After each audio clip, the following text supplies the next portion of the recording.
Father David here. It's Sunday and time for your Sunday weekly sermon.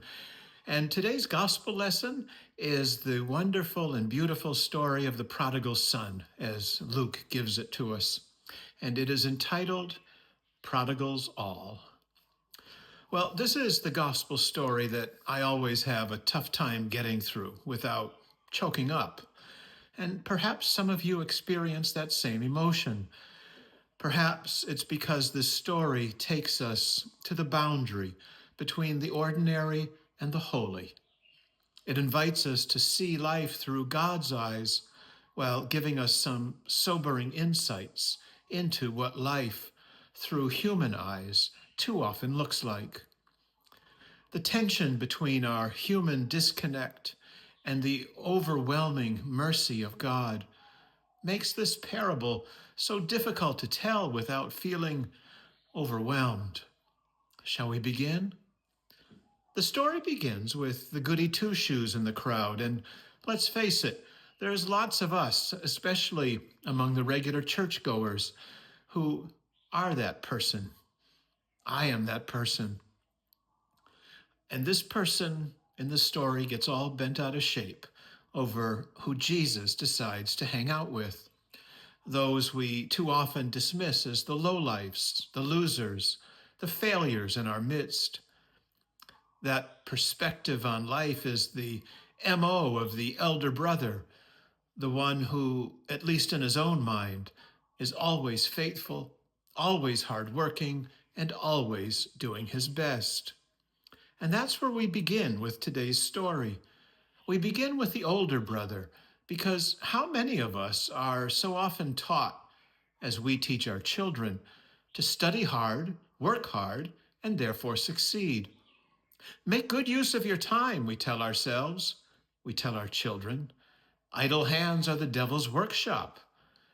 And we have said that for centuries, as we shape the world into something we can control. The opposite side of that same coin is embodied in the irresponsible younger brother. We are well trained to look askance at those who decide to just take off, those who abandon obligations, those who seek their fortune in strange and bizarre places, like drug trafficking or criminal mischief. These are the boundaries, the outer limits that Jesus puts before us and asks us to consider. Perhaps some of what this parable is driving at as we hold it up to the light to see which of its many facets might be revealed to us today. That when all is said and done, it doesn't really matter whether we strive mightily and work hard and succeed, as Madison Avenue defines that word, as our capitalist system defines that word, as the Wall Street Journal defines that word. Nor does it necessarily cause destruction and death if we choose the opposite and run willy-nilly off to the horizon, blowing whatever reserves we might have started out with, acting foolishly, stupidly, even criminally. It seems that Jesus today is saying that with both of these options, both of these ways of living life are in truth accidental. Not accidental like when you fall down and break your leg, but accidental as in not really mattering that much when all is said and done. That perhaps what matters is the ability to be still in love, no matter who or what or why got us to that place. To find oneself shockingly, frightfully rooted in a place where the hardworking egoist and the irresponsible cad can accept the remarkable truth that they are each of them deeply and truly and profoundly loved. And to allow ourselves to hear and see and embrace that truth. That the drug addict and the businessman, not always different people, or the sex addict and the newly appointed Supreme Court justice, Even there, not always different people. Or the star student and the one with an F in every class. These are always the different people. But that all of them are, in God's eyes, loved. Can we wrap our minds around that fact? More importantly, can we wrap our hearts and lives around it? And there is this. It seems that we are so often fixated on avoiding failure, on avoiding sin, on avoiding the bad things in life, which perhaps why so many have watered Christianity down to a kind of Boy Scout way of life. Don't cheat, lie, or steal, watch your drinking, and walk those old ladies across the street. And there's nothing wrong with any of this. It's perfectly fine. And indeed, living by these virtues can create a calmer and usually more prosperous life. You'll probably have more friends and influence more people. It's just that these virtues can also become stumbling blocks when it comes to entering into the deep waters of our faith. They can become stumbling blocks to encountering the miracle of undeserved grace.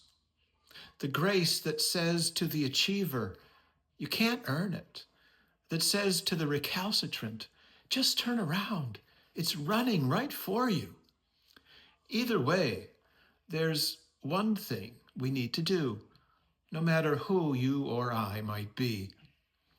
As my mentor so often says, it really is important to sit with our failures, to live for a time within our sin, within the bad thing, whatever that may be, until it teaches us what we must learn. Call it our pigsty moments.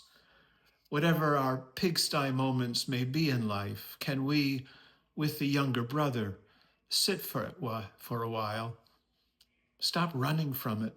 Stop denying it. Stop trying to block it out. People often go their whole lives fighting against temptation and yet succumbing to temptation time and time again because they simply won't consciously live in the midst of the temptation, accepting it, owning it, listening to what it has to teach us. So many, especially those of us in the older brother camp, we don't allow ourselves very often to face the smugness, the cruelty, the smallness that motivates self-satisfaction, which can be released only after it's acknowledged, recognized, accepted. Only then can its stranglehold, its power, finally be depleted.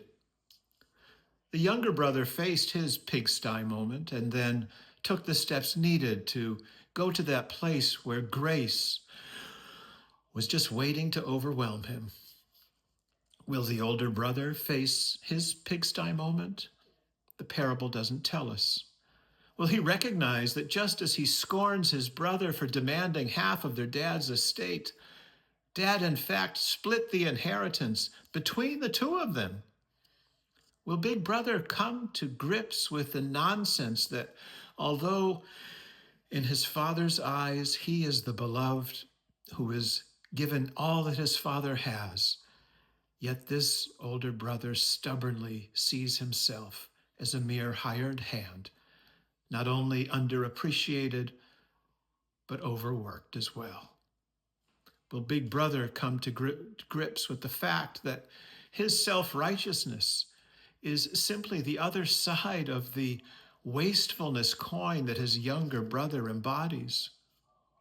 Which is why Boy Scout Christianity is so dangerous. It creates an older brother mentality, and Jesus is here to put an end to that mentality. He's come to expose and transform both the irresponsible wastefulness and the self-righteousness on both sides of that same coin. And isn't that what Paul is saying today when he speaks of Christ becoming sin in order to destroy sin, which is a punch in the eye way of saying, before we loved God, God loved us. There's nothing to do to earn God's love. We need only receive it, welcome it, embrace it. That's the point of the party, isn't it? We're all of us home free. If I have to earn, deserve, or be entitled to my salvation, then I don't need a Savior.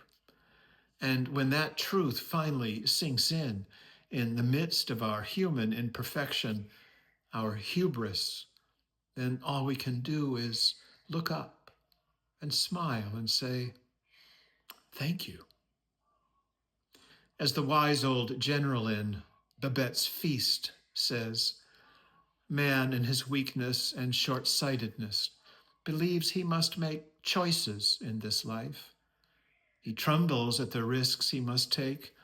Yes, we know fear, but no, our choice is of no importance. There comes a time when our eyes are opened and we come to realize that mercy is infinite. We need only await it with confidence and receive it with gratitude.